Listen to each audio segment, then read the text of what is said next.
Yeah, mashing the buttons. All right, we're live, Matt. Welcome. What episode is this? This is episode 20? So 19. It says episode 19. Yeah. All right. Well, welcome to episode 19 of InfoSec to Insanity. You know, there's two people. One of us should be InfoSec and the other one should be Insanity. I vote you for InfoSec. I'll be Insanity. I mean, you're probably more qualified. To be insane? Both, maybe? Is that a perfect answer? No, I don't know, man. I'll be the insane. You be the InfoSec today. Yeah. You're my Tonto. You're my Huckleberry. That's a cool movie. I like that movie. Is a cool movie. All right. So tonight's topic. So for people who don't catch it live, we run live every Thursday night at 8 o'clock Central Time on YouTube. Matt and I sit down. We talk about a topic. Tonight's topic is certified chaos, the role of vCISOs in today's threat landscape, which sounds kind of marketing. I don't know if I like that title. In today's threat landscape, what the hell does that mean? You know, threat landscape's what everybody's talking about. I'm starting to navigate. I kind of like that better than vulnerabilities and 0 days. That resonates better with me, I think. Because 0 days. It seems more tactical, more military-ish, and I know there's been many The threat landscape seems more military-ish. And that's where I come from, so. You come from the military. Semper Fi. I like it. Semper Fi. Semper Fi. Semper Fi. Hey, I got a game tonight, too. I didn't tell you about the game because I just, just figured it out. Do anything? You do. Yeah. Okay. So tonight, you're going to be on the hot seat. And then next week, I'll be on the hot seat. Okay. So the name of the game is Hacker Whack. Hacker Whack. That sounds good. Hacker Whack. Yep. Hacker Whack. It'll become viral, man. You know, that's what we do. So on the Hacker Whack, I'm going to give you a scenario, and then you're going to tell me whether that's a real hack or whether that's whack. Okay. I'm going to give you 10 of them tonight. And then next week, I'm going to help you prepare the 10 for me. Okay. All right. So we'll play that tonight. Hacker Whack. Okay. So I was looking into this topic and I thought of something. Well, before the show started, we were talking about bidets. Okay. Did we finish talking about bidets yet? We were talking about bidets. I think you just got one, so you've been exploring that experience. I very much enjoyed pooping more. Has it? I mean, what does it do to the experience? Like, is it speed it up, slow it down, make it harder, easier? The post experience is enjoyable, I think. The pooping is the same, you know, basically. You just do what you do. But then the afterwards is like, yeah, you just feel like cleaner, fresher. And I enjoy it. I never had a bidet and I've never used a bidet. But now I want to poop more. You're a huge fan. I mean, larger than average. Definitely, you know, overweight. Some people would call it obese, maybe. It's got your approval. It does have my approval. Yeah. I approve of the bidets. You should get a bidet, Matt. Should. You seem like a guy who could use a cleaner ass. I might have to check that out and get back to you on that one. All right. I talked to you in getting tattoos, and now you're addicted. You're scheduling your next tattoo. That is true. I am scheduled for the third one, and I have an idea for a fourth one. So nice. What's the third one? What are you exploring on this third tattoo? So how it's been working with my guy that I found, I used AI to find him, actually. I use AI to draw the pictures, and I send him a couple, and then he just puts his own spin on it. So for this one, I'm going to do an infinity symbol with a semicolon and a tree of life. And I want it on my forearm to symbolize and help me remember about drinking. Good for you. You know, I've had the struggles with that. We're working through the addiction and all those things. So I want a reminder, potentially help in the future. And then the semicolon is mental health, right? I know people die from suicide, veterans dying every day. I've thought about it before, so I think it's trying to be real symbolism on this one. Nice, man. I'm talking, and we're talking about that, I think, in the next episode or the episode after. Yeah. Talking about mental health. And that's a thing that I don't think you can talk too much about, honestly. I mean, you can obsess about it. Maybe that's too much, but you have to break that stigma. That stigma is bullshit. And the way you break the stigma is you make it part of just the everyday conversation. You know what's really crazy? I was in the office yesterday and I was connecting with somebody, and I was talking about it, and I felt like the whole office was like going quiet, like trying to listen to me. Like, should I be talking about this in the office? It was like all Were you talking weird. about mental health? Yeah. And like just even me saying, like, I called myself an addict, and I'm like, dude, is everybody listening to me? Like, what's going on? Because I'm starting to try and refer to myself like that, because that word has a bad stigma too. Right. Well, the people that matter in your life, I think, will really appreciate an authentic version of you. I think you have a tendency to be fake, to say shit that ain't right, to exaggerate things when you're trying to impress people. And my friends, I'm not trying to impress my friends. I'm not trying to impress you. I'm trying to navigate life with my friends, enjoy each other's company. And, it'll be a fun exercise to talk about that because there's so much posturing. I actually have another episode 23 I've already got kind of in the can. I started working on that, and it's the posturing, the what do you call it? Intimidation that we use Fakeness. in this industry. Hey, do not let your cat put his ass in the camera again, please. Okay, I will try not. That was kind of distracting when that happens. It was. I mean, get the cat Maybe a bidet. she needs a bidet. Do they have cat? Do they have? We could DIY it. Yeah. But I'm excited to talk about that intimidation factor thing because I think a lot of people have it. I think it contributes to imposter syndrome. It contributes to not feeling well along the same lines, not feeling good enough. Oh yeah. Like, I know you guys talked about it a little bit on the shit show when you were doing it, so definitely a thing. Yeah. Yeah. And the way you get through that, be yourself. It'll be fun to talk about some of the mistakes I've made over the years because you talk about addiction. I'm an alcoholic. I've been sober for 20 something years, stumbled a couple times, and I'm not afraid to share that. Was molested as a child, spent time in jail. I think the thing, and you don't say those things to brag, but you say those things to be real.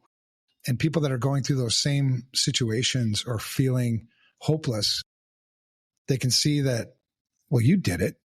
If you can do it, I can do it. Because it's hard to get out. The hardest thing is probably getting out of your own way. I still have areas where I can do better. But when you have someone else showing it, it can help. For sure. Yeah. Because you never get it nailed down, man. You never get it right, perfect. But that's not the point, right? You just try to grow every day. So our topic today is vCISO, and you put together notes today. Did you use AI to create these notes, Matt? I did use AI for sure. But the ideas about like what it's pulling from is mine, because the biggest thing that has has intrigued me about this vCISO thing is I see it popping off. Everyone's being a vCISO, and then I hear people saying, "Oh, I'm a fractional CISO," and I'm like, "Where'd this fractional thing come from?" So I had to dig in and find out like the origin of fractional roles and what is their purpose, where does it come from, because it's confusing to me that, and it'd be great because you're a business owner, like if you're hiring people for your organization, why aren't they doing the job? Why do you have to have someone come in to do it as a consultant? I mean, I was just, interested in why do we have fractional executives? So, yeah. I mean, it looks like that started in the 90s due to some consulting firms, mostly in CFOs and marketing roles. Mm-hmm. Thank you, Deloitte and PwC, for that. Yeah, they've done a fantastic job in the industry, haven't they? But what are your thoughts? Like, where does that, like, why did that happen, you think? Fractional roles? Well, I think there's a couple of reasons. I think primarily for a fractional role versus a full-time role, there's just not enough work for a full-time position. There's not a team to lead. Whatever you're envisioning this role to be, it's not a full-time role. We're not small enough. We're not large enough. We're not complex enough to require, a full-time position. The other thing is being able to afford it. A good CISO, my last real job, and this is back in 2008, my last real job was a CISO for a $3.5 billion pharmaceutical company with stock options They were paying me $350,000 a year. And that's 16 years ago. So I think your good, talented CISOs, they're going to fetch good money, probably $500,000 or more, maybe. So that's a lot to chew. That's a lot of money. I think, or you could go with, a newer kind of CISO, a CISO that maybe isn't, your top notch CISO, but how long is he or she going to stick around? If they're continuing to climb that ladder. I had a conversation once. I was doing work for Domino's Pizza, which right outside of Detroit, I think. And I was sitting down, I had coffee with their CISO, and I was just curious. I always like asking just, off the wall questions. And so I asked him, I'm like, man, you're CISO of this big company, Fortune 500. I don't even know. Fortune 500 company, you're CISO. You've kind of reached it, man. I mean, this is so where do you go? Pinnacle. Yeah, right. That's what I asked. Where do you go next? He's like, yeah, maybe banking. I'm like, okay, yeah, maybe. But I was interested because at what point do you get to a position where this is it? I'm fine right here. I don't need to go any higher. I was talking about this with the CEO of FR Secure, John Harmon. We have a couple of employees, more than a couple, at FR Secure that are absolutely found their sweet spot. They don't want to be promoted. They love it right where they're at. They're awesome at what they're doing. They're continuing to get better at what they do, but they don't want a promotion. But it's, I think there's lots of reasons to go with there's a difference between fractional and vCISO too. It may be subtle differences, but they're not interchangeable. Just like cybersecurity and information security are not interchangeable. Those are two different things. And for people who don't know, information security, the difference between information security and cyber is just technical, right? It's a pillar in. Right. Information security, we would take technical, we would also take physical, and we would take the human element and put those together. Whereas cybersecurity, by definition, cyber is of or pertaining to computers, right? So it's a narrow slice of it. Now, we use them interchangeably all the time in our industry, and I think a lot of times it's cooler, it's sexier to say cyber. It's easier to put into sentences, it's less syllables. Right. But sadly, I think it also confuses a lot of people. They think that cyber is just technical, or information security is just a technical thing. And I think the same thing around fractional and VC. Fractional is often, fractional can be an in-person. It can be somebody who's an employee of an organization who part of their full-time activities is also serving as a CISO. So it's fractional, a fraction of their time. I think there's also fractional CISOs where fractional CISOs are usually in person more. There's an in-person sort of face-to-face element to it. Not that vCISOs can't also, but vCISOs are almost always outsourced. It's from a third party. It's from a consulting organization, consultant of some sort. But that's confusing. It's confusing in our industry too, because if I asked you, what does a vCISO do? What would you say? Yep. That's a great question. Are you asking me? Yeah, sure. I'll take what, and not to call you out or give you shit about it, just to get your perspective. If we had a vCISO, like what I think that person would do is going to be different for each company. So where I'm at, I think it would help push governance and culture and changing. It's not a tech problem to a business problem. I think that would help our mission. But I think it's going to be different at each company, right? Where they're at in their maturity. Do they just need a project? Or are they just trying to get more technical? I think it's going to be different. But I don't know. Is there an official definition? I'm thinking about, it seems like it's gone through this journey. Like, I found out, and this could be wrong, sounds like this guy, Steve Katz, who was the first CISO. He created it, or it was created at Citicorp in the early 90s. Bullshit. Apparently they hired him and they're like, figure out what to do. Who do you think's the first one? I have a book around here somewhere. Some guy came to visit here, and he came with a group, right? And they wanted to talk about vCISO stuff, actually. And this guy claimed that he invented vCISO. And I was like, all right, impressive. Tell me more. And so he wrote a book, and I have the book. I haven't read it, but it's because I'm waiting for the movie. I don't know where that book is. But he, it was really interesting because I asked him, tell me about this thing you invented. He didn't invent it, for one. vCISOs, and the whole thing about vCISO is it's evolved over the years. In 2000, back at the beginning of FR Secure, we offered vCISO services. And honestly, we didn't know what it was. Nobody did, really. I mean, it was all over the place. It was crazier than it is now, believe it or not. And what essentially what was happening, because I think I was maybe the only security practitioner back in those days at FR Secure, and there was a handful of customers we had, and they were essentially paying us $5,000 a month to be their vCISO. And, our mission is to fix a broken industry. I started to feel guilty. I'm like, you're not getting $5,000 a month out of me. And so I asked them, like, why are you paying me? They said, and they looked at me like I was, crazy, because I went to each one of them. And they said, well, you're our vCISO. I go, I know that, but what do I do? What have I done for you? Like, well, it's nice just to have you there when we need you, to have you on retainer.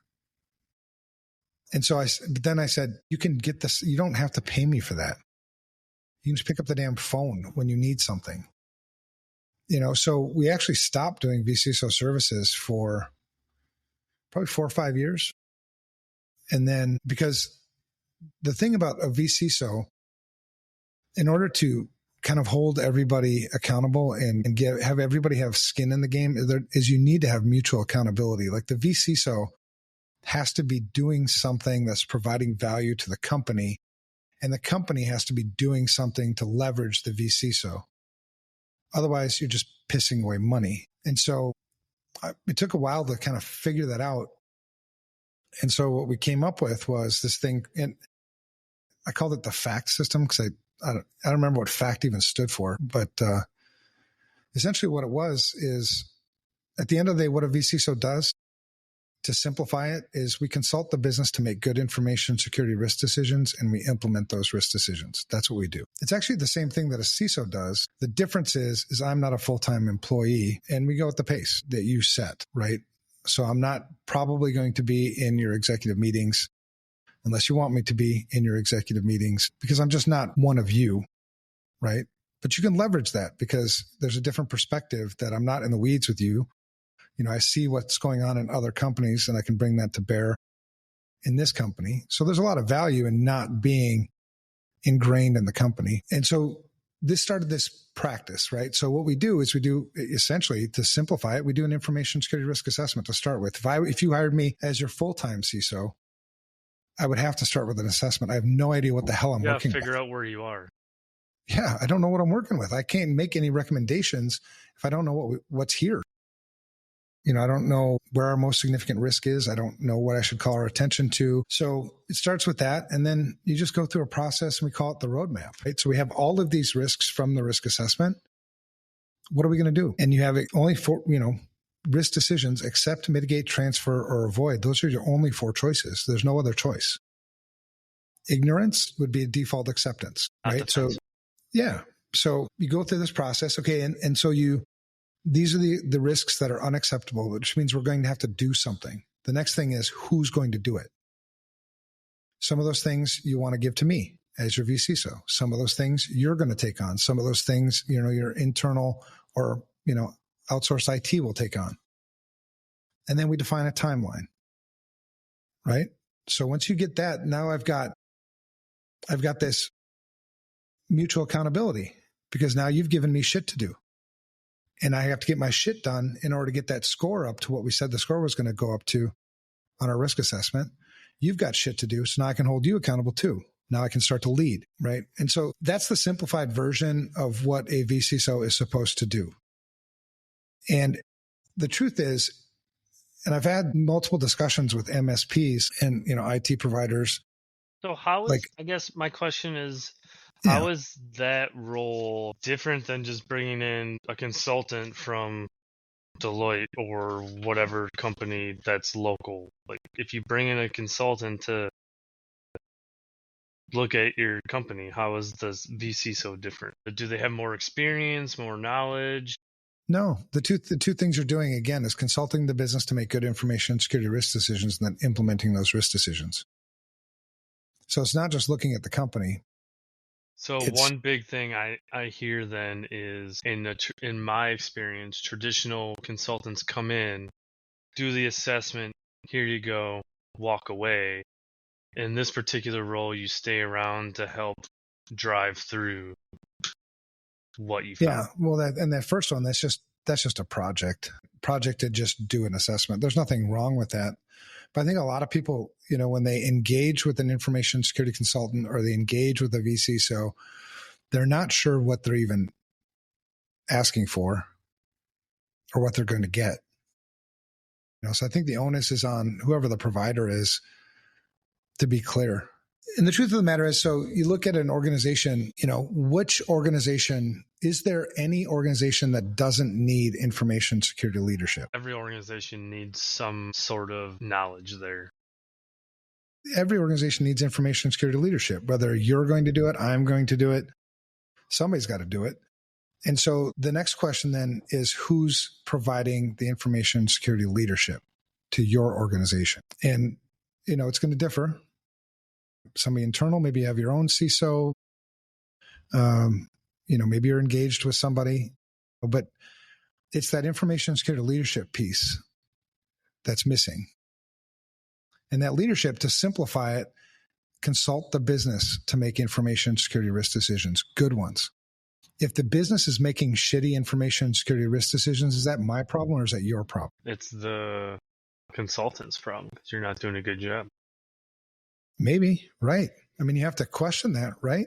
Or maybe it's only shitty to you and not shitty to them, and you're not aligned on their acceptable level of risk. Right. And I will sleep well at night knowing that there's a mutual understanding of what this risk actually is. Like, you understand it and you're okay with it. I can sleep well at night with that. What I can't sleep well at night with is you don't even understand what you're accepting. You're accepting a risk, but you haven't taken any time to understand it. You haven't listened. That's a tough one. So, at the end of the day, who's ultimately responsible for information security in an organization is who's ever at the top. The board, CEO, owner, whoever's at the top of the chain, they're ultimately responsible for information security in the organization, not the CISO, not the vCISO. My job is to consult you to make good information security risk decisions. If you make shitty information security risk decisions, that's on you. As the owner, as whoever's on the top, at the end of the day, right? If I'm complaining as a vCISO, like, I can't believe the organization keeps doing this shit, blah, blah, blah, that's your problem as the CISO, because you have to question yourself. Are you actually consulting well? Are you speaking a language that they can actually understand? Are they paying attention because you're engaging? Do they see the value in what you're doing? Or are you just another security guy that's always saying no to shit? Now, if you're in that position and you're upset, would you try to change your language or would you just leave? No.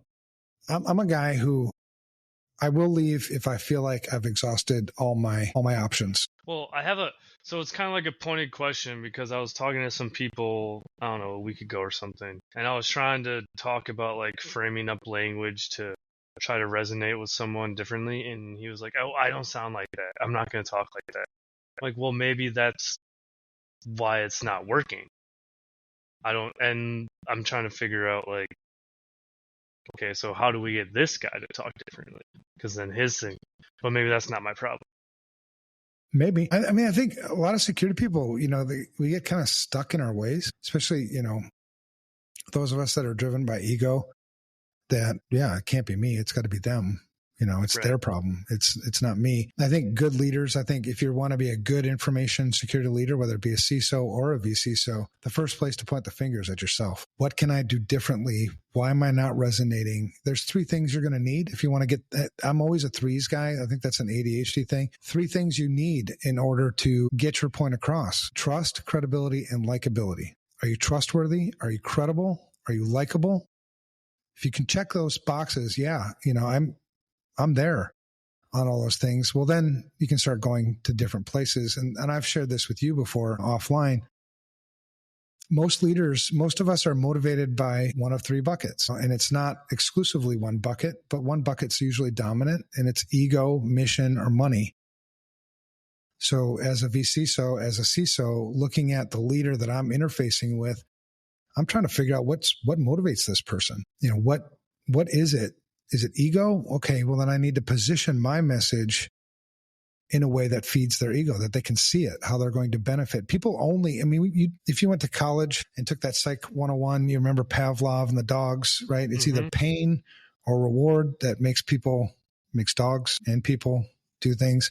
Hamsters. When people can see how they're going to benefit from what it is you're going to do, they'll jump on board. So, once I've exhausted all of that, and I just come to the realization that, all right, these people are just hell-bent on doing stupid shit, in my opinion, there's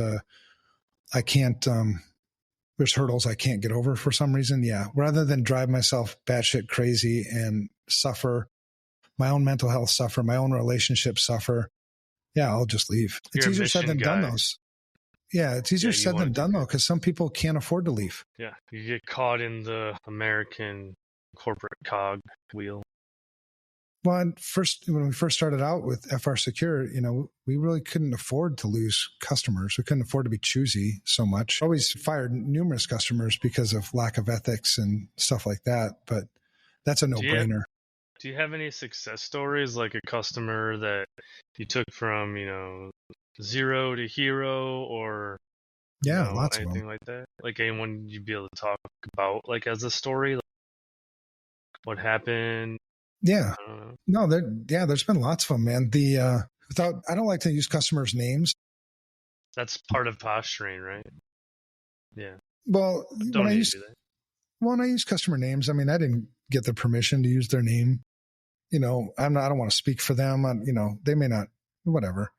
That's part of that trust thing too, right? My relationship is with them, not with the world and them, kind of thing. So yeah, there's so many. One top of my head is probably the last vCISO gig I did before I sort of stepped out of that work and, the team took over. It was a multinational, international travel organization, 3 primary parts as well as a head. So you had the CISO for global, and then you had the Americas region, EMEA, and APAC.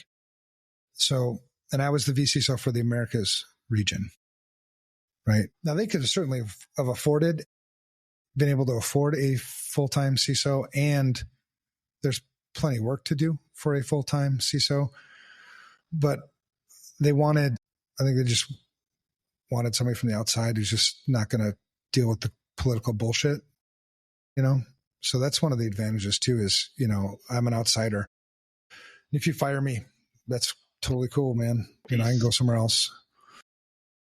Because, my motivation isn't to get promoted here. My motivation isn't to make, fans and stuff. My motivation is to help the company. So this particular company there was no cohesiveness at all in the global security program. There was no real semblance of the American information security program.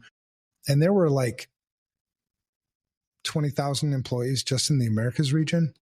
So, and very distributed. It had a retail piece to it.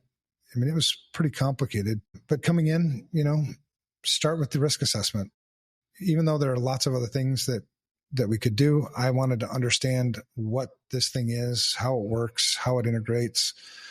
And so we did a risk assessment. It took a long time to complete that, to get all the right inputs. But then I knew the structure of the organization.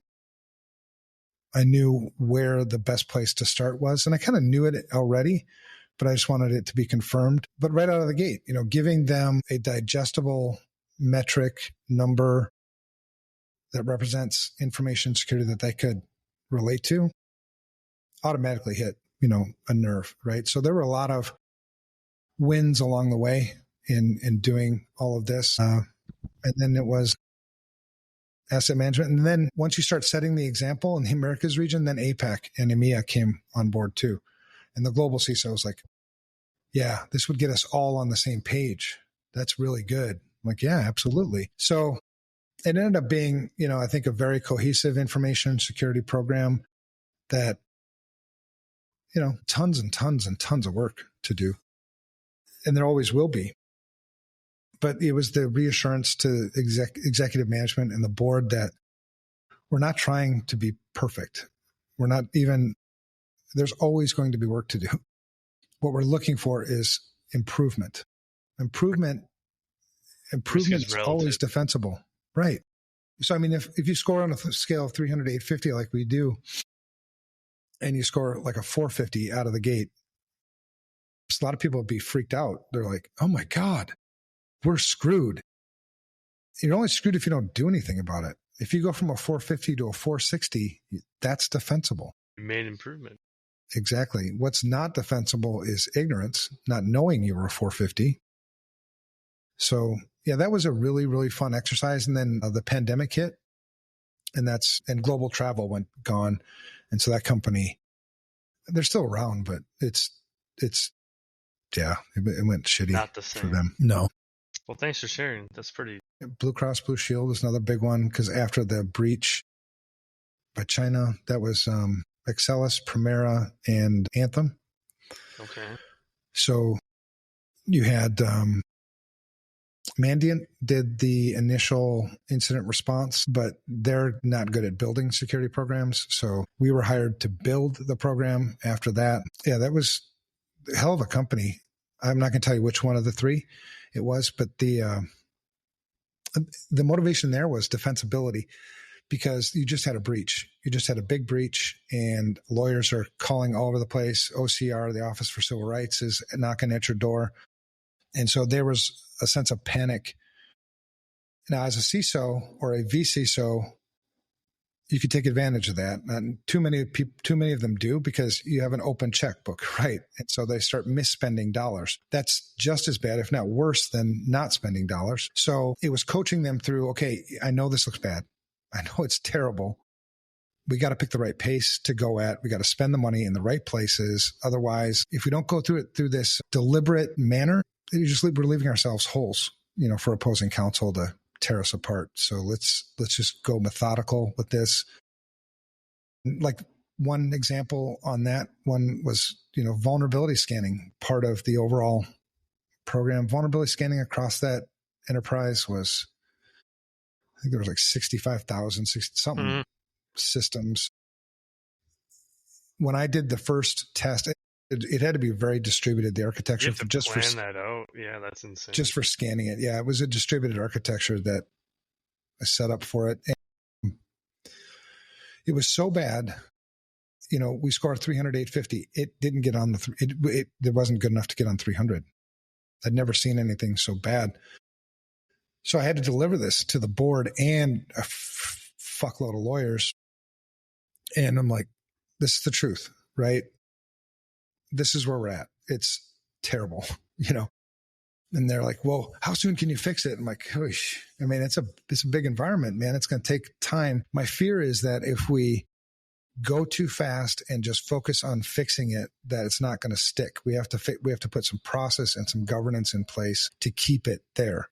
Otherwise, you're going to spend a couple $100,000 with me to fix it. And 6 months later, it's going to be shit again, which is not going to be defensible, right? Mm-hmm. So it took 14 weeks, and I think they ended up paying, it was only me on that particular part of the project.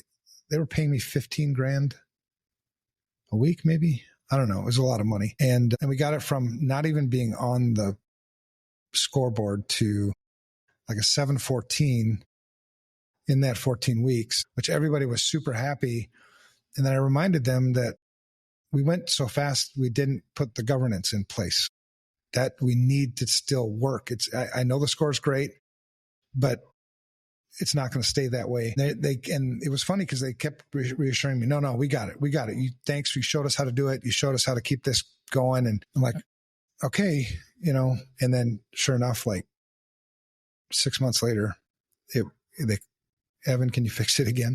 It was a success story, and then it went to shit. And then it was back to a success story, I guess. Great company, and still a customer of FR Secure. Nice. Really great company. Actually, both of those companies are still customers. That's cool.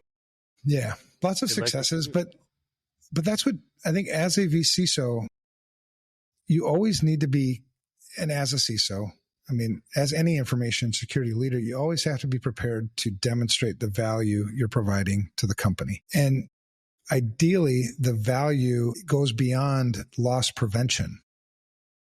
Human nature is, it's not going to happen to me. So if you want to know why your loss prevention story doesn't seem to catch wind and you're not getting the budget you need, because if we don't do this, we're going to be fucked, it's because of that. It's BS. Well, we might be fucked, but they're not going to believe you because that's how people think. It's not going to happen to me. Now that happened to them. It's not going to happen to us. And so what's the value? What's the value proposition to the work that we're going to do here? Can I make us more efficient? Can I make us more nimble? Can I make us more money? Yeah. I mean, we know that we have these necessary things that we're going to need to do, right? Nobody's going to remove passwords from everything. That's an obvious, that's going to go to shit. But how can we do it better? How can we make people less frustrated with passwords? Follow the process because they're less frustrated. Exactly. And that's that information security leadership that's what a vCISO does, or that's what a vCISO should do. If a vCISO isn't doing that, then why do you call them a vCISO? It should be just a V. Body. Yes. I mean, there's no chief in it. V body. There's no chief and there's no chief and there's no officer. That's what motivated me on the CvCISO program for Security Studio. Mm-hmm.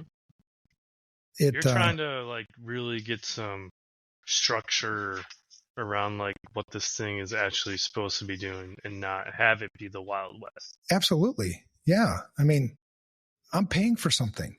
What the hell am I paying for as a customer? What am I getting? And as a practitioner, are you being held accountable to anything? Are you actually providing any value to this customer? Or are you just taking their damn money? And the last straw for this, and we saw this happening for a while in our industry. That's why when you Google vCISO, you see everybody does vCISO services. Everybody does it. It's like bullshit. I mean, you can call it vCISO, but it's not vCISO. So the last straw was vCISO too. There's startups. Fucking, you throw a rock, you hit a startup, and they got a vCISO. You don't really vCISO anything, right? But, hey. And it's experience is one part of it, but you see a lot of experienced information security people in this industry that are giving really shitty advice. It's really weird. It's frustrating, and it's not that I have all the answers. Because every time I see one of those things, I do question myself a lot. I'm like, am I doing this wrong? Have I been doing this wrong all this time? And then you go and do research and you figure it out. And you're like, no, I haven't. That's wrong. So thinking about advice, I want to throw this, I'm going to call it a hot take, throw this hot take out there.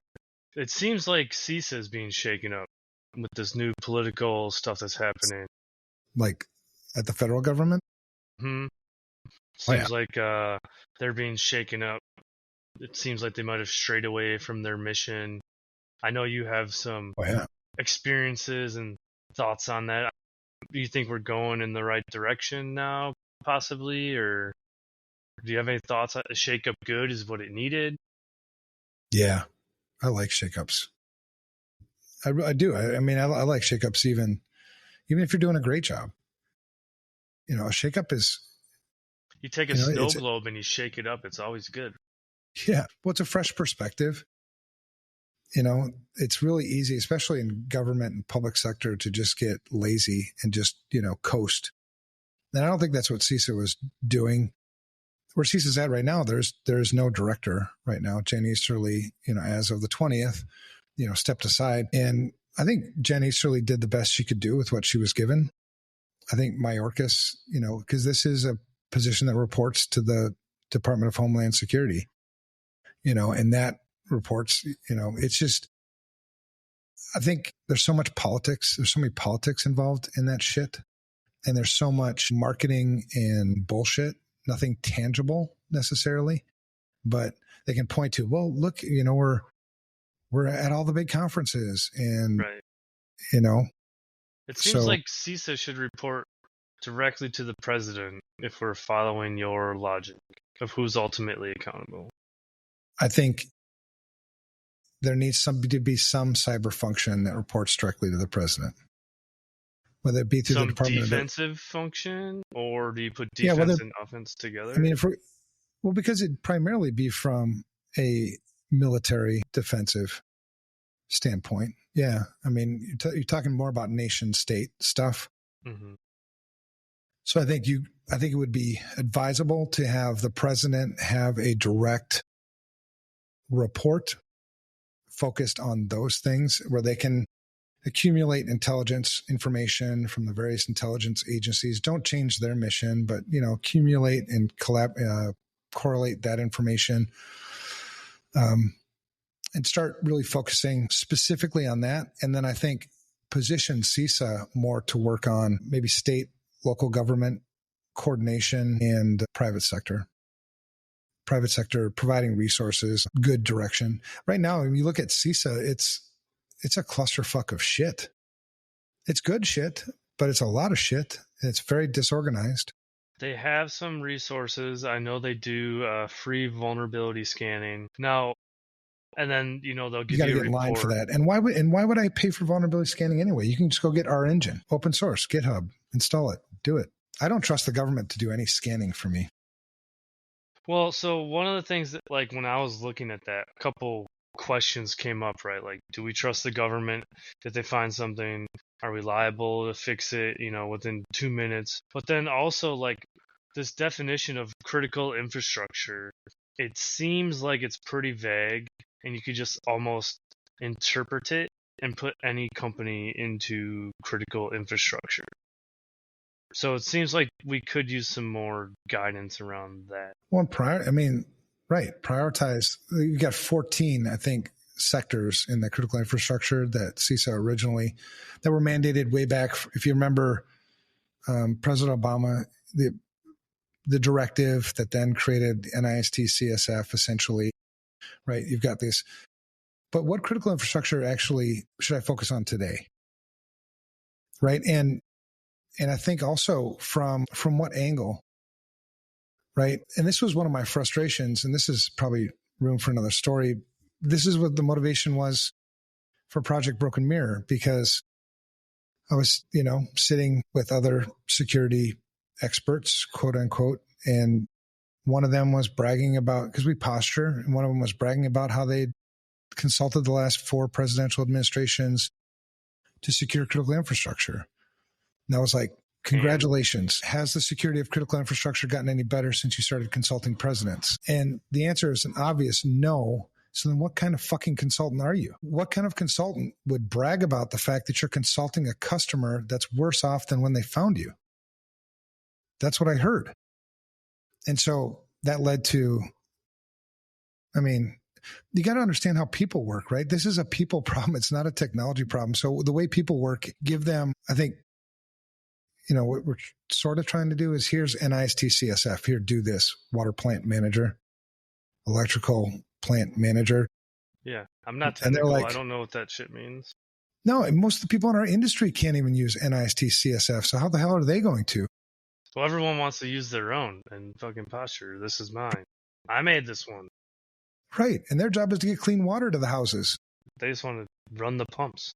So it's completely overwhelming. You did not meet them where they're at. If you want to meet them where they're at, the most you can give people is 1, maybe 2 things, tasks. That's it. Just focus on 1, 2 things. That's why, I don't know if you've ever given board presentations before or given executive presentations, and they always say, well, what's the one thing we can do? What's the one thing we can do?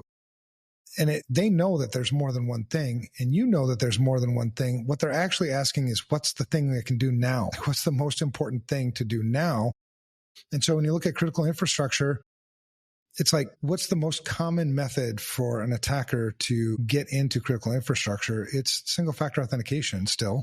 Exposed assets, open RDP, Right. probably. So how would I tackle that? Well, I'd map the attack surface of the entire fucking country and then close those things. So that's Seems the like two that's things that I something would start they with. should be able to do pretty easily with resources. Well, if they don't do it, why do we always depend on the federal government? Why don't we just do it? Why don't we just, and that's kind of the background for Project Broken Mirror, which is probably another topic for another day, but I'm not waiting for the federal government to do shit for me. The federal government really hasn't done much good shit for me. So why would I wait for them? I'd rather do it right. I'd rather have control over it, meaning not personal control, but citizens, everyday people have control over it. Instead of politics. Yeah. Yeah. So that's still in the works, and still we're spending a lot of time and a lot of money in developing that infrastructure for Project Broken Mirror. But that's a segue. But on the CvCISO thing, so I got frustrated. That's what motivates me as a mission guy. I don't know if anybody is listening or watching is a mission person. There's lots of things to work on in this industry. The thing that I'm going to work on next is the thing that pisses me off the most. And so that's why, the CISSP mentor program became what it is, FR Secure, Security Studio. Same thing with the CvCISO program. The CvCISO program came from, the last straw was I was in a meeting with an MIT consulting group and some big consulting company out of Canada. And we were consulting 29 tribal colleges about vCISO stuff, trying to sell them essentially vCISO services. And the first question that they asked was, tell me how your vCISO services work. The first company to answer was the one out of MIT. And they said, well, we sell you a block of hours and you draw from that block of hours as you need work completed. How do I know what work I need? All right. Well, Perfect. right. And so then the Canada company goes next, and the Canada company says, yeah, we basically do it the same way. And then it was our turn. And I'm like, no, that's fucking bullshit. It's bullshit for so many reasons. Number one, there's no leadership involved. There's no actual consulting you to make good information security risk decisions. I'm just an order taker. Why don't you just do that on projects? If you already know what you want and you're hell-bent on doing what you want, even if it's the wrong thing, then just do projects. Don't draw from a block of hours, because when you draw from the block of hours, you take on all the risk. Because I'm incented as your provider to take as much time as possible to get this shit done so that you pay me more. There's no incentive for me to be efficient. There's no incentive for me to, it's just right, care, any of it. Right. So that was the last straw. And then the next Monday, I decided to create the CvCISO program, and I taught the first class while I was creating the content, which is the stupidest damn thing. You made massive amounts of content for that program that you made, though. Thanks, man. Yeah, it's 60 hours. That's a 60-hour course, the CvCISO 1. You couldn't cut corners. That's another thing. If you're a mission guy, you can't cut corners. It's in you. You can't, even if nobody else knows that you cut a corner, you know. Mm-hmm. And as long as I know, I'm like, son of a bitch. So yeah, the first half of that course is all about essentially the same kinds of things you would need to get your CISSP, except for without the fluffy bullshit stuff. And then the second half of the course is actually applying it, because I don't need a vCISO who knows a bunch of stuff. I need a vCISO who knows a bunch of stuff and can do a bunch of stuff. Like experience. Like you come out of college, you know a bunch of stuff, but can you actually do it? You need to get the experience, and you're getting them hands-on, real-world experience. Yeah, and that's it. And we've approached colleges because I think that's frustrating, because when you take it from a student perspective, you just spent tens of thousands of dollars to get this education. You have the expectation on the other side of this that you're going to get a job and that it's going to be some value, dollar value, that's going to be able to offset what you just invested, and you're going to have this great career ahead of you. Yet a lot of college students are coming out of college and we can't use them. I can't hire them. You can't do anything. And the things that you learned are academic things. I can boot up Kali Linux. I can boot it up. And the things that you learned are academic things from somebody who's an academic, not a practitioner. So I have to unlearn all that stupid shit that you packed into your head and teach you how it really works. So it's better for us to hire people off the streets and teach them than it is for us to hire somebody who's already been quote unquote taught. That's the crazy things about this industry, man. I've got this real frustration lately about, because I've talked to numerous, it's at least weekly, 2-3 times a week, I talk to somebody who is struggling to find a job in this industry. And I'm like, I'm told that there's like 1 million open positions. How the fuck could you be not getting hired? How many times have you applied? 100. Well, how many interviews did you get? 5. What the hell? What's going on? I don't understand why these people aren't getting, because some of these people I know they're good practitioners. I just talked to one yesterday and he's like, is it me? And I'm like, no, it's not you, man. I've been hearing this more and more and more. It's a breakdown somewhere. I think I need to do more research on that. I was thinking about doing a project where I'm going to create some personas and apply for jobs myself. What? I think that'd be cool to see you do. Kind of like the dude that, hacks into the scam centers, call centers. Yeah, I just want to see what's the disconnect here. Why? I almost feel like it's just a gap with what is needed. I think part of it is because we're not training people. We're expecting you to come in and hit the ground running, so we're always in this reaction state. We can't bring someone in and train them. So when someone does leave, I need a person to do these 5 things, run these 55 tools that I bought, and do all that because that's what the last guy did. Instead of looking for a practitioner that can do leadership, understand risk, help push a program, and see like a bigger picture, we're not hiring for those. We're looking for that's just my perception. No, I think there's some truth to that, man. And that's one of the reasons why I like you as my sidekick. You bring perspectives. Perspectives are big. That's another leadership quality, by the way, is to embrace other perspectives, especially the perspectives that challenge your own. They end up making you a much better leader, because I think it's true. I think what you said is true. So then it's an economics problem then. Like if I'm willing to pay X, what can I get for it? So meaning if I'm expecting you to hit the ground running, well, that's going to cost more, I would assume. Yep. Because you have the skills already. Right. But if there's a training component in it, well, then I should be able to pay less, and there should be less urgency in filling that position, right? There's a gap there that, we can wait 6 months to fill that gap fully. Yeah. You have like a +1 team mindset. Yeah. But it's crazy how there's practitioners that have I was talking to a practitioner yesterday, or maybe it was today. There was, he's been in the industry for like 1.5 years, and he was complaining about the company that he's working for. And he's like, well, if they fuck me over, man, I'm going to go get another job. And I'm like, okay.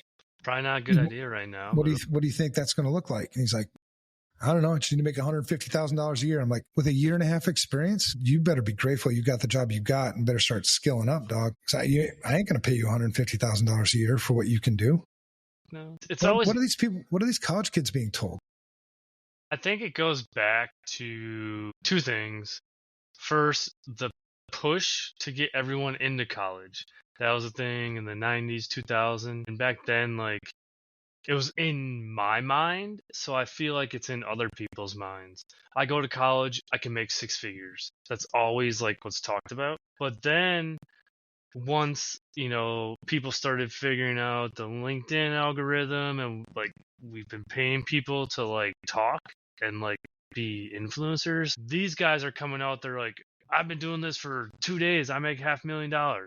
So we're artificially creating these unrealistic expectations. We don't have enough real people out there talking because the real people are working. Yeah.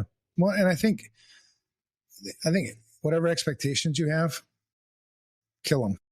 Expectations are bad. Set intentions. They really are, man. I mean, if you focus on just being the best you can possibly be and continue to invest in yourself, the truth of the matter is nobody else is going to. They'll say they are, but the truth is you invest in you.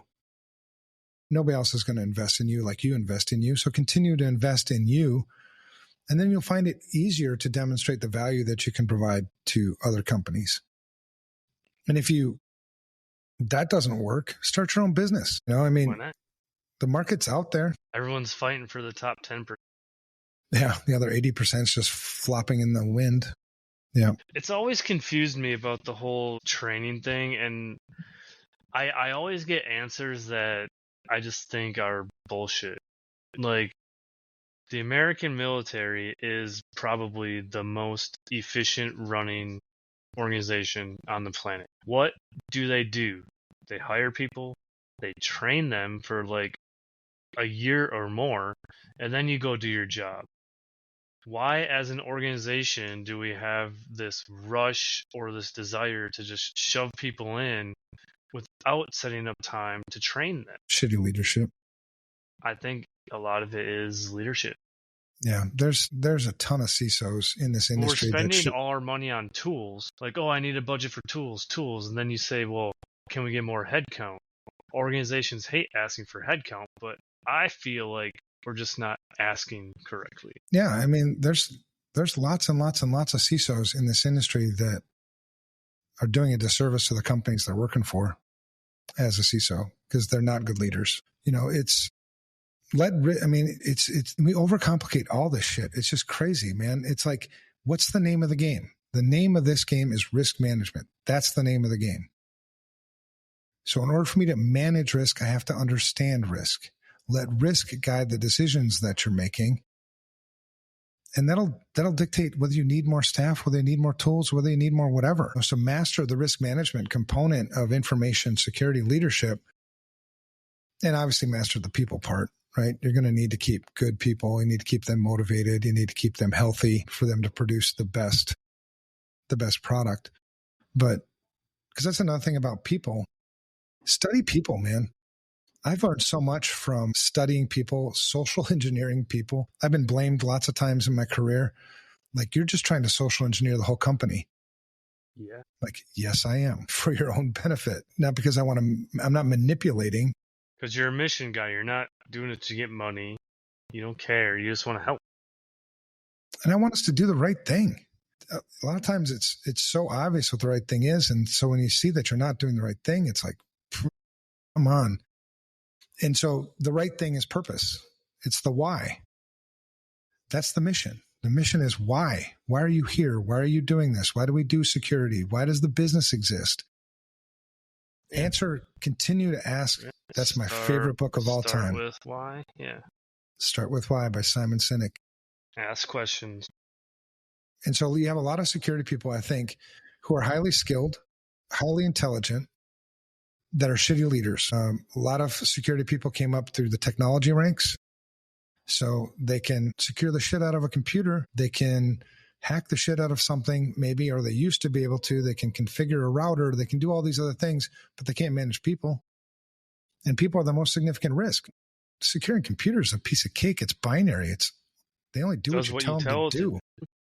It's the people part. That's what makes a great CISO, a great vCISO, is the people part, you know? So yeah, the name of the game is risk management, you know, and people are going to be your most significant risk. Elimination and not risk ignorance. It's risk management. I actually just set up a meeting with my internal peers to go over risk management because we always get into these debates about what is priority, what is the risk, and when they say that, I'm like, okay, you really don't know what you're asking for when you say what is risk, because like you're looking for a different answer. So I busted out your book today, and I mocked up some slides. We're gonna do like a high level overview of like what it is and why we do this, hopefully to get rid of some confusion and complaining. Good. Well, and look for the positive stuff, man. Just the fact that you're having that conversation, that's a win. Getting FaceTime, having these conversations, discussing, debating, sometimes arguing, that's all good, healthy shit as long as you're doing it out of respect, because at the end of the day, it's not my company. If you decide to run this company into the ground, that I can't stop you from doing that, but I'd rather not, I'd rather keep working here probably. See you be successful. Yeah, that'd be cool. I like my paychecks. My wife does anyway. She buys shoes. All right, you ready for this game? So anyway, VC. So hopefully we answered a lot of. Didn't you get your meta glasses turned on? How'd that go? Where are they? Did you get them activated? Oh, yeah. Are you like using the crap out of them? Yeah. Are you using them on the plane like fucking MacGyver and stuff? Maybe. Yeah. So they're fully activated. They got all the AI now. Yep. What's the difference? I can ask it questions and things. One of the things I like the best about it, I don't use it for bad things. I got plenty of bad things to do. I use it for I don't know, I'm getting old now, so I'm taking more of an interest in plants and flowers. And so I'll say, hey, Meta, what kind of plant is this? And it'll tell me. And I think it's pretty accurate. I mean, gives me more than what I had before. Does it pull up like a picture of it, or does it take you to like a Wikipedia page, or what? No, there's no heads-up display. There's no heads-up display. Talks to you then? Yeah, no AR, VR work, just AI. That's weak. No, but it helps. I use it a lot for reading things in different languages. Ooh, that's nice. So like Spanish, I can say, hey, Meta, what does this say? And it'll read it out to me. That's super awesome. Especially since you live in Spanish. Yeah. I mean, Mexico or wherever that place is you live. Yeah, and it saves me from taking my phone out of my pocket a lot. When I get a text message, it'll tell me, hey, you got a text message from Matt. And I'm like, hey, Meta, tell Matt to fuck off. Don't reply. Yeah, but you can, do all that stuff. So it's kind of nice. And I can take my favorite thing is probably being able to take phone calls without having to put things in my ears. So you just got your sunglasses on. I'm down at the beach, hanging out with whatever, having a business meeting. Like a villain. Nobody knows it other than the fact that it looks like Evan's talking to himself. Because they got transition too, right? So you don't have to take out sunglasses or nothing. It's like, that's legit. That's and for the price, innovation. I mean, for $400, that's cheaper than the watch. That's true. Yeah, for $400, it's like totally worth it just for those conveniences. I don't know about the security stuff about it, the privacy stuff. No. You have to have a Meta account? Meta, yeah.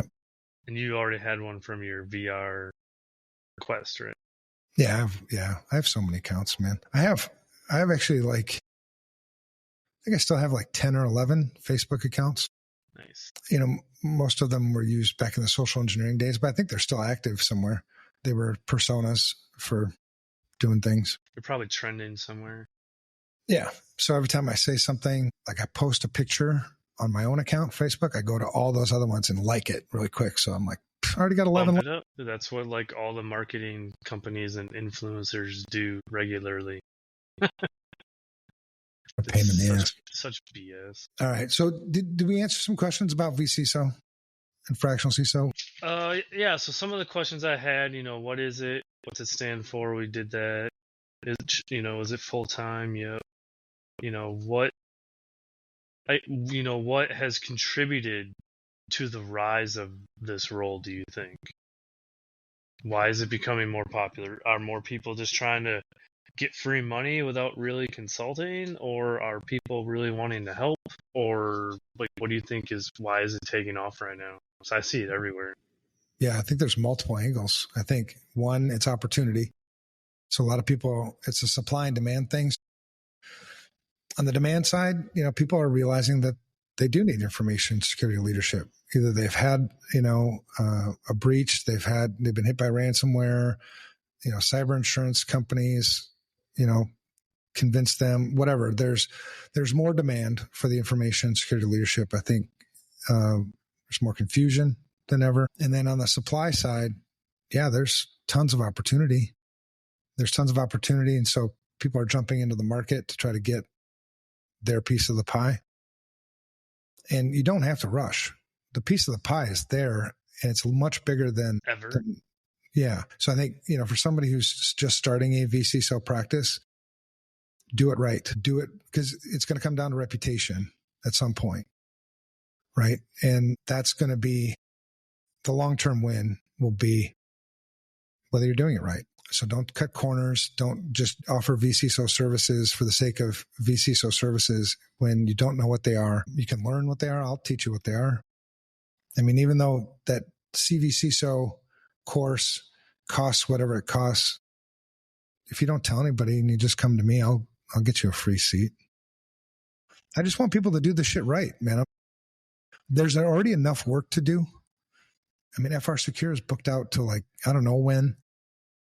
There's plenty of work to do. There's plenty of things to share. So rather than fighting each other, let's work together. I don't give a shit who invented VC. Take your ego, shove it up your ass. It doesn't serve your customers well. Let's go serve our customers. If you focus on the mission, you're going to make a shitload of money. If you focus on the money, you're not going to make the mission. So if you get your priorities wrong out of the gate, you almost automatically make yourself a non-friend of mine, enemy. Frenemy? Which you may not give a shit if you're my enemy or not, but I may piss on your grave. Have you ever pissed on a grave? I cannot confirm or deny. I don't think I have, but I'm kind of intrigued now.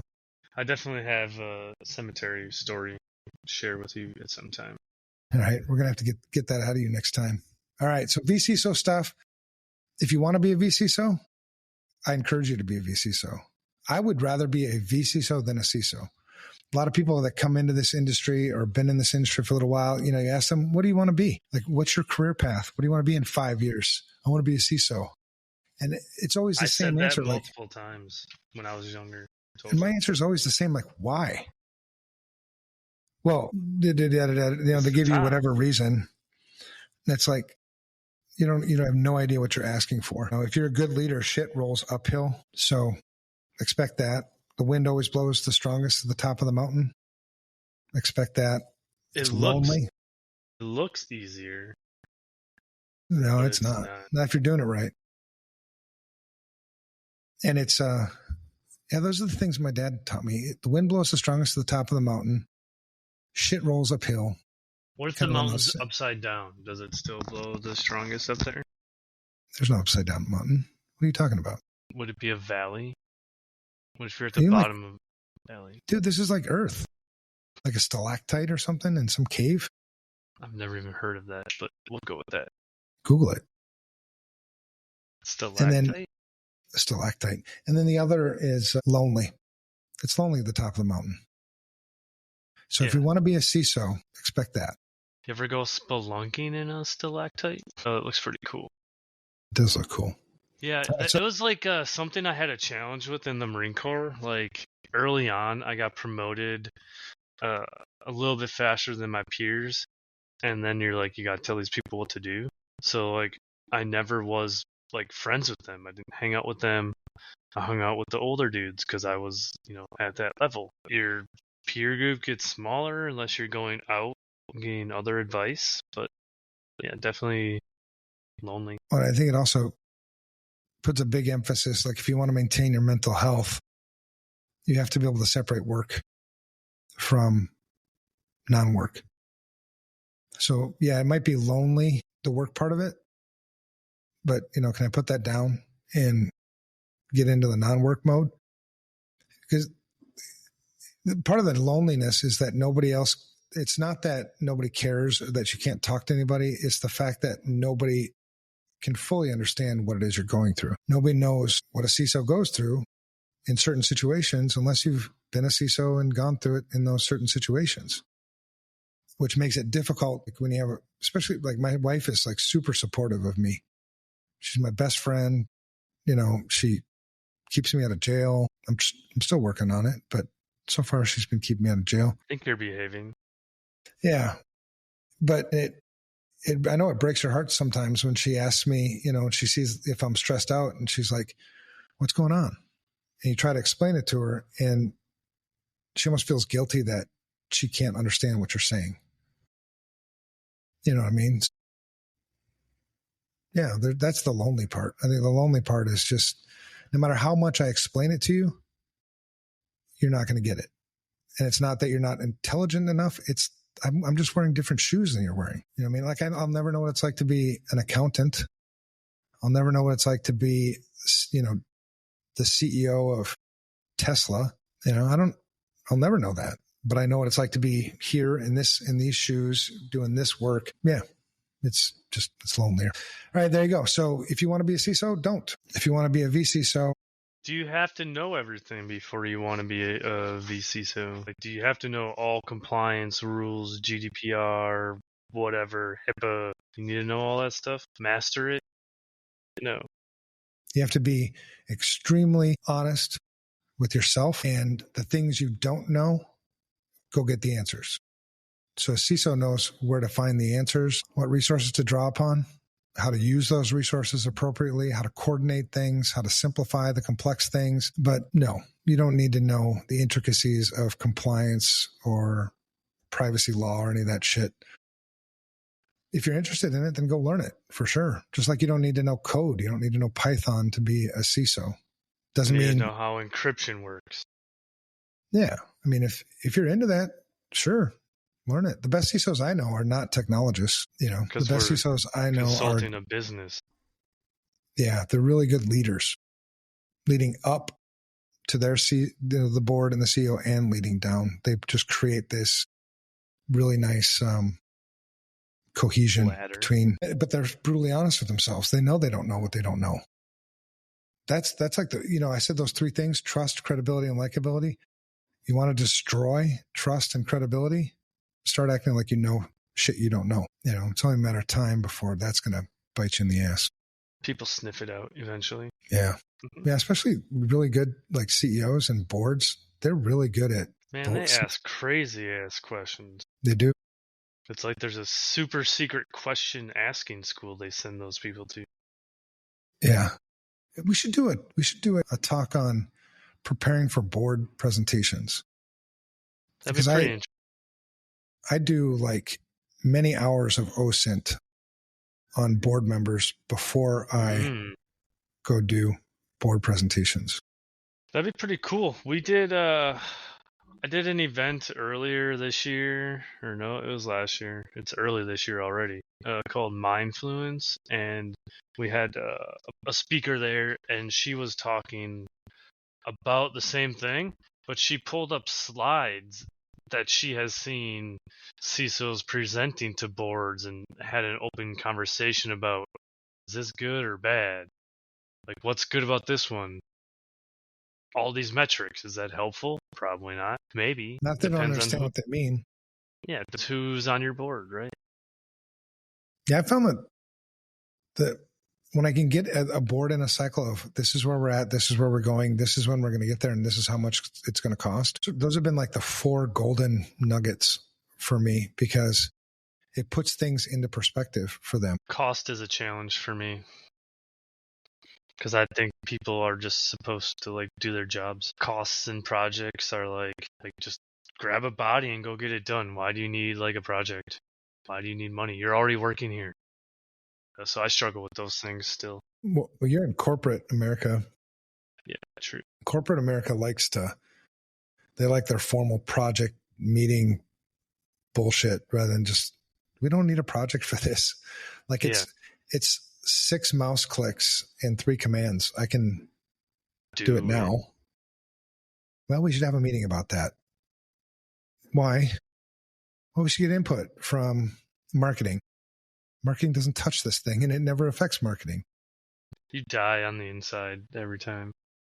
That's why I left, because it was my last job, my last real job. I loved that job. I would still be there to this day had they not been acquired by a Japanese pharmaceutical company.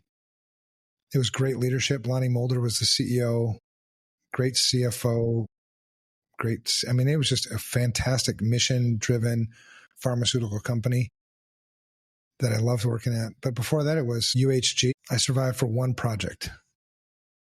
The project was to deploy laptop encryption to like 46,000 laptops. And that was it for me. That was such a political nightmare. U.S. Bank building their threat and vulnerability team and their incident response team. And Wells Fargo. I liked Wells Fargo. Wells Fargo is a really well-run company, believe it or not, at least from a security perspective back then. I don't know what it is now. When they're not faking account creations. Yeah. Yeah, I don't know about any of that shit, but the little piece of that huge animal that I worked in, shout out to Mitch Moon. If you ever know Mitch Moon, he's still there. Mitch is actually running the development team. Oh, Bearded somebody said Ruckus. Something here. Bearded Ruckus. He likes to talk. And the realness. Talk and the realness of someone who, oh, there you go. Yeah. Nice. Be real. Be real. Be real. All right. Speaking of being real, Matt, you ready for our game? Yes, sir. All right. We talked a lot about vCISO stuff, CISO stuff. If you missed any of that, you can rewind it. Rewind it? Do we rewind anymore? Or was that VHS and shit back then? I guess it would be re-scroll, back-scroll, re-scroll, re-slide maybe? Just keep clicking. Wait, we're supposed to tell people not to click. We probably just confused somebody. That's another thing. By the way, that's another thing that's like bullshit, right? Yeah. Don't click. How do I not click? Yeah. My whole job relies on clicking. It's like I'm scared. Click the right shit. All right, here we go. So the name of the game is Hacker Whack. I'm going to give you 10 questions. Are these like scenarios? Like yes, scenarios. News articles or like? Okay. No, I guess just scenarios. We'll figure it out. No, I haven't figured it out. You should be nervous because if you don't score, if you don't meet my expectations, I don't know what I'm going to do. No, we're not done. We're still going to be friends. I just got to figure out something to do to you. Okay. All right, so 10, the name of the game is Hacker Whack. All right, this is the first time we played it. I'd like to make this a regular thing because I think it'll be fun. Yeah, I think so. Participants can participate, so if you want to give Matt ideas, if you want to answer it for him, tell him, no, this is Hacker Whack. Feel free. Matt's got to trust you or not. So I'm going to give you a scenario. If it's something that really happened, then these are kind of newsworthy-ish things, right? It's not like some crazy ass. If it actually happened, you say hack. If it's bullshit, you say whack. All right, so we got 10 of them. Next week, I'm going to show you how to create your own 10 so that we're kind of on the same page, but you're going to hit me with 10 next week. Okay. But it's that simple. So we're going to keep score because we're both competitive. You're a damn Packers fan, which is just kind of stupid, really. Way better than being a Vikings fan, but hey. At least you've won a damn championship. All right, so the first one. This is called the Space Station Heist. In 2020, a hacker accessed the International Space Station's telemetry system and altered oxygen levels as part of a cyber ransom attack. Hacker whack. I think it's whack. I think you can get to the space station like that, but I don't think it's happened. You're right. That is whack. All right, second one. So you got one. We're done. We're perfect. You got 1 point. You got to keep track of points. Okay, I'll do that. You have one. All right, second one. The casino fish tank, a hack. Okay. A hacker breached a casino's network through an internet-connected fish tank thermometer and used it to steal sensitive high roller data. Hacker whack. Hack. That's true. Do you remember the year that happened? I don't. I just remember, maybe 2018, 2019? 2017. Yep, I remember that one too. All right, so you got 2, man. You're 2-0 right now. Time to retire. This is easy. We're going to have to make these questions harder in the next episode. Oh, they're probably getting harder right now. No, I'm not changing them. I prepared this. All right, number 3, the coffee machine crypto miner. Smart coffee machines were hacked to mine cryptocurrency, causing a rise in electricity bills and leaving users without their morning coffee. Hacker whack. I'm going to say whack just because it doesn't make sense to use that for that. You got your first one wrong. Really? They must have had like 1 million coffee pots. Hey, man, it's all about CPU. Yeah, but there's not... Crypto mining's all about CPU. That much on those things? Interesting. Yeah, it was actually it was an IoT attack, and coffee makers just happened to be part of that. got swooped up in. Okay. Yep. So you got 2 points out of 3 so far. Not bad. All right. Self-driving car hijack. Hackers used Wi-Fi to hijack a self-driving car, directing it to a remote location before demanding a ransom to return control. Hacker whack. Oh, I'm going to say whack. You're right. I do not know of, conceivably that may have happened somewhere, but I don't know of it yet. It hasn't made the news anywhere. I think we've, as an industry, with the hacker cons and all that, we've done a pretty good job of educating. Now, how well they're implementing, I don't know, because I'm not in those circles, but I think we do a good job. Well, the fact raising awareness. Everything's hackable. Right. That too. All right, so you got 3 points. That was the 4th question. Yep. I'm keeping track. All right, the 5th one, the Rickroll virus. A worm infected corporate networks, forcing all computers to play Rick Astley's Never Gonna Give You Up on loop until an admin fixed the issue. That's Hacker correct. whack. That's a hack. It is a hack. Yeah, that website's still out there. You sounded very confident. You did sound very confident. It's like I did it or not did it. Did you do it? I don't know anything. No, I know you know things. All right, so you got 4 so far. All right, next one, the refrigerator botnet. Hacker whack. Hackers used smart refrigerators to create a botnet, sending out thousands of spam emails per hour from unsuspecting homes. I'm going to say whack. This happened back in 2014. So are they installing an Exchange server on there? Or? No, the function's already in the for refrigerators. Notifications for your thing. Interesting. Yeah, refrigerators already have the mail component. That's where I was struggling, was the Exchange server piece. All right, so that's 2 wrong. Not bad though, man. You're doing pretty good. Fucking up. All right, this one. Let's see if you get it. The exploding smartphone attack. A malware infection caused smartphones to overheat and explode by overloading their processors during peak usage. I think that's whack. It is whack, but it's close, isn't it? It was pagers. Yeah. All right, good job, man. You pay attention. Which my friend, so I found out that thing was like, I think he said 8 years it took. Like the research he did, they found out they planned that for like 8 years before they rolled it out. Like that was super. Yeah, it's very sophisticated. Yeah. Well, that makes me scared to like have a phone. Yeah. No. Like, that's a long time. We should do another episode too on personas, because you see a lot of people make a lot of mistakes.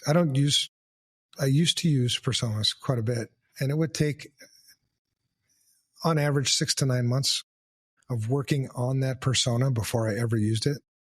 You know, the best attacks take a long time, you know. So the fact that took 8 years doesn't surprise me, or however long it took. It was. I just know it was long. I couldn't remember, but yeah, insane. All right, so that's 7 down. We got 3 more to go. The subway system hack.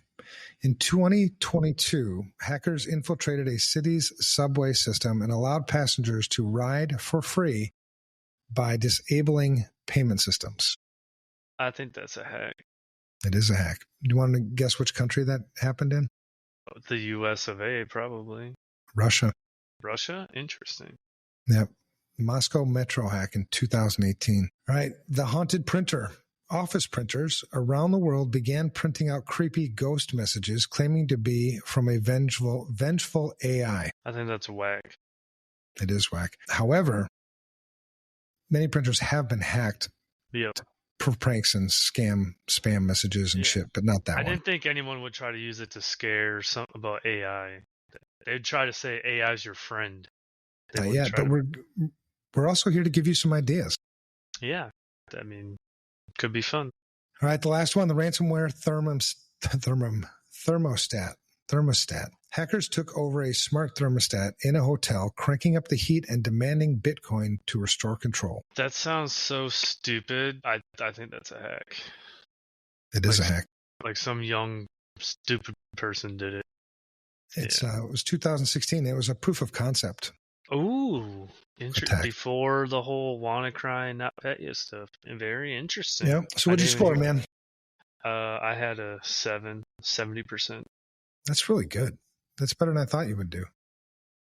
Some of those you said with confidence too. You were like, whack. I used to pay attention to that stuff a lot, but now that I realize a lot of it is bullshit and doesn't really matter for my program, I don't pay attention. I was talking about that earlier today with Mike on the Sunsets and Snowdrifts podcast. Just how over the years things change, right? When I first got in this industry, I was very much tech oriented, a lot more testosterone, a lot more just wild, reckless shit. And now at this age, it's like you look at the wild, reckless shit and you're just like, what the fuck's the use of that? You know what I mean? It's weird how things change because you see people hacking things that provide no real value, no industry value, maybe entertainment purposes, but influencer value. Yeah. But then you create a whole bunch of people that are like, oh, I want to do that too. That seems so awesome, which is good. I mean, I guess if you can put that in perspective, like the learning piece, I think what's made the best hackers I know, and I think has always driven me, is that curiosity, that why, always asking why. It's crazy how when we were kids, a lot of our parents kind of because I said that so out of us. Yeah.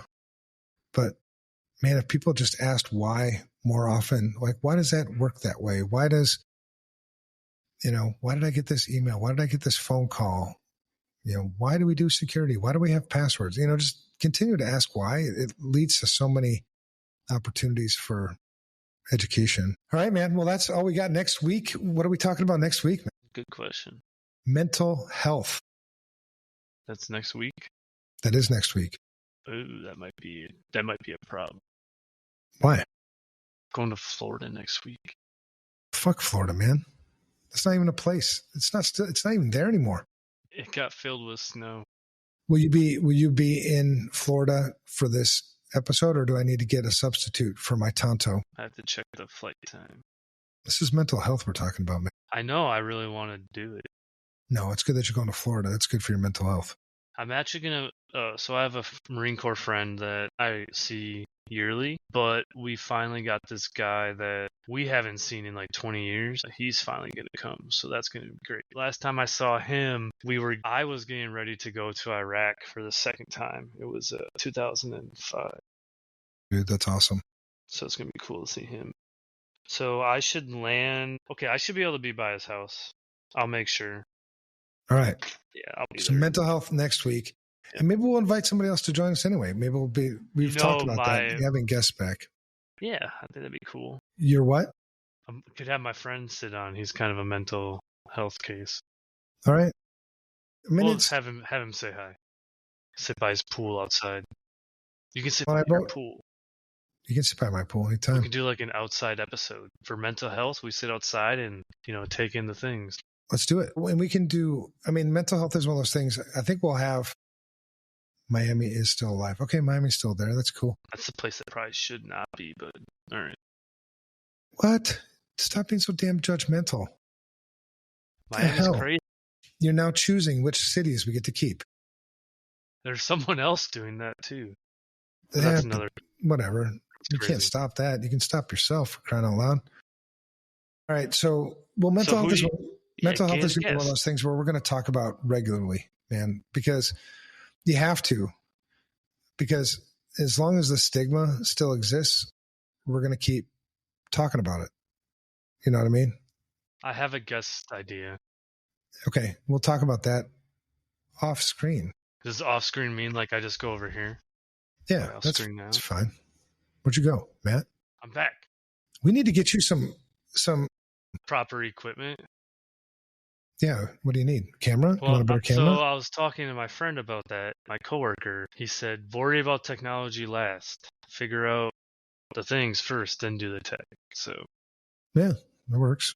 I was actually, as we were saying here, I was looking at the thing. I could probably get a camera for my monitor. So it might be better. and get some lights?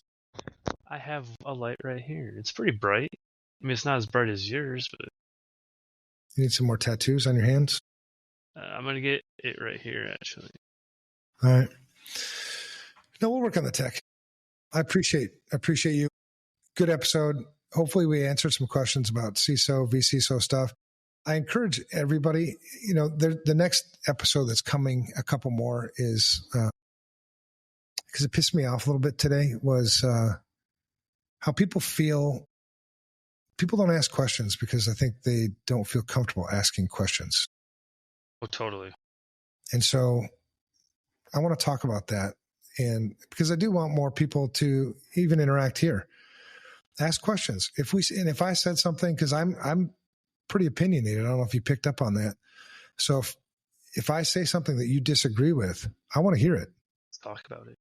And we'll talk about it respectfully, even if it's like philosophically different. That's what makes us all better. You know what I mean? Sadly, our country, or your country back in the US, I'm a Mexican now, so whatever. Do the thing. Yeah, there's United States, Mexico. Nice. Yeah, we become so like, we just beat the shit out of people that don't see things the same way we do. Well, that's not how you make things. You make things better. So I would encourage anybody, if you heard something that you disagree with, or you heard something you want to add something to it, you have a question about something, we said something wasn't clear, speak up. The only stupid question is the one that doesn't get asked.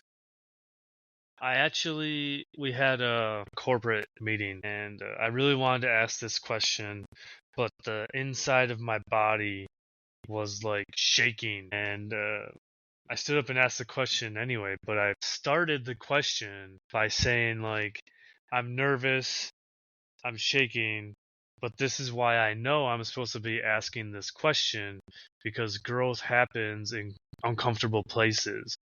And like all the leaders were like, oh, he's like, they were all praising me, and it was like people were coming up to me afterwards. I'm like, yeah, but I just asked a question. Like, you can ask questions too. This is what I'm telling you to do. Ask questions.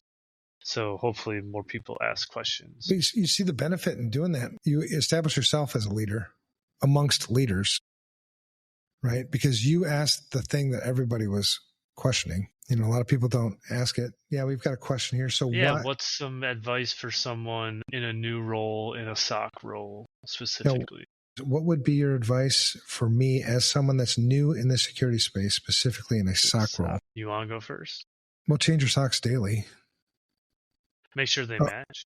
Yeah. Or Security Operations Center. It's my bad. Spelled SOC. Did you forget the K? Yeah, whatever. What is SOC? Just one of those Security words. Operations Center, I guess. Something like that. Okay. So I guess if you're trying to get into the space or you're already in the space, my biggest advice is just keep investing in yourself. Always invest in yourself, right? Keep learning, open up new doors. If you're in a SOC role already and you're happy just staying in the SOC role, there's nothing wrong with that. It's not like just because everybody else, or because you have this rat race that you have to continue to rise the corporate ladder, that's bullshit. There are certain people that are just happy as shit and they get all the gratification they need right where they're at. But that doesn't mean you don't stop exploring, stop learning. If you're trying to get into a SOC role, understand the basics, the foundational fundamentals about networking, specifically networking, because you're going to get a lot of SOC shit around network stuff. Master networks, master how they talk to each other, set up a lab. Your home network is a lab. Start capturing packets on your own home network and figuring out what's talking to what on your home network. Figure out what things you have on your home network. I mean, one of my favorite things to do with new people is, I tell them to hack themselves. You're not going to get in any trouble, hacking yourself. So, yeah, and there's no generic, just like one size fits all for everybody. Everybody's got their own motivations, their own vision, their own dreams. So the sooner you can find yourself a mentor, the better. That's going to be hard to do sometimes because there aren't a lot of good mentors around and a lot of them are busy. But like Matt I mentor him a lot, and actually for the every 2 seconds I'm bugging him. It's crazy. But it's great because it reinforces my things. It helps me learn more. So yeah, find a mentor. I wish I could be a mentor I do love doing it, and I wish I could be a mentor to more people, but there's only like 24 hours in a day. I have some advice to add. Yeah. First one would be I like to ask questions. So it's going to depend on what type of SOC role you're in. Are you working for an MSSP, whatever we call them these days? Or are you a SOC for a company? That's going to define on like what the bigger vision is. But for me, when I was kind of running my own SIM SOC thing, understanding logs, log parsing, log correlation. Parsing is huge. Understanding how the logs tell a story and being able to search through them. And lastly, look for anomalies. Don't look for like what it's telling you. Like look for an anomaly. Pull up your graphs or whatever. Be like, there's a dip. That's not normal. Investigate that. That's where you'll find processes not being followed or attacks. You're not always going to be looking for, ransomware or an attacker. You can make your IT program better, patching, deploying images.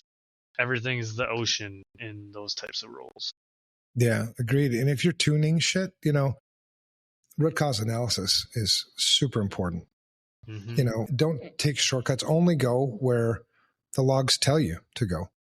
It's the assumptions that always seem to come back and nip you in the ass. And if there's a gap between your logs where there's a blank spot, well, that's a great opportunity for you to tune whatever logging it is, because when you go to incident response, that's what we're going to use. We're going to use the evidence, whatever story it tells us. So if there ain't no logs, there ain't no evidence. So they all play against each other. I think if you did want to move somewhere after the operations center, I think a great place to move into is incident response, because there's so many. It's the natural workflow. Plus, it's a lot of fun. Yeah, I don't do incident response anymore because I like to sleep. You could go to forensics too, I suppose. Well, in forensics, I mean, one of the biggest things you're going to use in forensics is going to be your logs. Yeah, right. I mean, you got the forensics, you got log files, you've got memory, residual shit in other places, but logs are so critical in every incident response that I've probably ever worked in. And I could talk to our current incident response team too. They do a lot of incident responses. All the logs are shit in most of the places they go to. Jake showed up. Jake, he's checking in, had to work late, law enforcement. Your man, respect. Doing the real work. I have a lot of respect for law enforcement. My son is a police officer in Lenexa. That's in Kansas. That's got to be tough stuff these days. Well, talking about mental health, man, during the pandemic shit and the George Floyd stuff and all that, I rode my Harley down from Minneapolis to Lenexa just to ride with him. And I wanted to check in, like, mental health, man, how you doing? And he was really kind of in a bad spot, and he's a really good person. And I think a great cop, but I'm like, tell me about what resources they have available for you at the department. And he's like, yeah, there's plenty of resources, but nobody uses them because of the stigma. Yeah. And I'm like, fuck, they should give you bonuses for using therapists. You ask for help, you should reward it. Therapists are the best. If you don't have a therapist, try it. I have a therapist. I go once a month. I've been through multiple therapists. I've had therapists tell me to get the fuck out of the office and don't ever call again. But that's okay. There are more therapists. Yeah. But having somebody that's not in the shit with you, that's no emotional tie to what you're struggling with emotionally, to listen. Perspective. My God, it's golden. Yep. All right. Well, that's it for this episode, man. We're going to come back next week. We're going to talk about mental health. Matt, you're going to have 10 questions to get me on Hacker Whack. Yes, sir. And I have to beat 7. Is that what it is? Yep. 7's what I had. And then we're going to build off this game thing. We're going to try to make this a little more entertaining. Maybe we'll have to put some skin in the game. Like the loser has to do something. 10 Maybe push-ups next week. for every question wrong. Did you find? I didn't find my drone. Next week we're gonna. Oh, mine's right maybe here. I totally maybe forgot. next week we'll fly the drone live on the show so you can see what I Put see your over meta here glasses in Mexico. on the drone. No, Wait, I can. it already has a camera. What am I talking about? Yeah, exactly. When I can just join this live feed with my Thing. that's attached to my drone, and then you can just see what I'm seeing. Take it out. Maybe next week or the week after. I gotta get off my ass and figure out where Would I I put the be damn able to, drone. if I put that in my carry-on, can I take that down there to you, or are they going to confiscate it, you think? To Mexico? Yeah. Yeah, you can bring it. We can have drone races. Yeah, there's no, because they sell drones down here. Yeah, I just don't know how it is. As long as it's a commercial drone and not some kind of whacked out hacked drone. But to validate, call the airline just to make sure. Don't take my word for it. I trust you. Yeah, but I might be wrong on accident. I'm not trying to mislead you.